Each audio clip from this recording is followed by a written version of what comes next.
Ngayon sir sa ngayon, medyo okey naman po tayo 'no.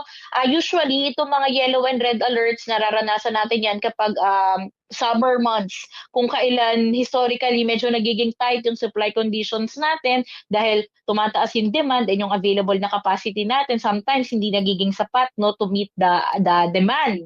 Ngayon, naitawid naman po natin yung panahon ng tag-init na wala tayong naging aberya 'no, hindi tayo nagkaroon ng mga Oo malakihang nga, power interruptions, mm. hindi tayo nagkaroon ng maraming yellow and red alert. So, good news po 'yan 'no, we're really Yes, happy na hindi oo. naitawid natin 'to. Ngayon sa paparating na mga buwan, panahon naman na po ng tag-ulan, kapag ganitong panahon, historically naman ay bumababa naman yung demand. And usually, nagiging sufficient naman ang ating capacity para ma-meet yung naturang demand. And hindi tayo nagtatala talaga usually kapag ganitong panahon ng mga yellow and red alerts.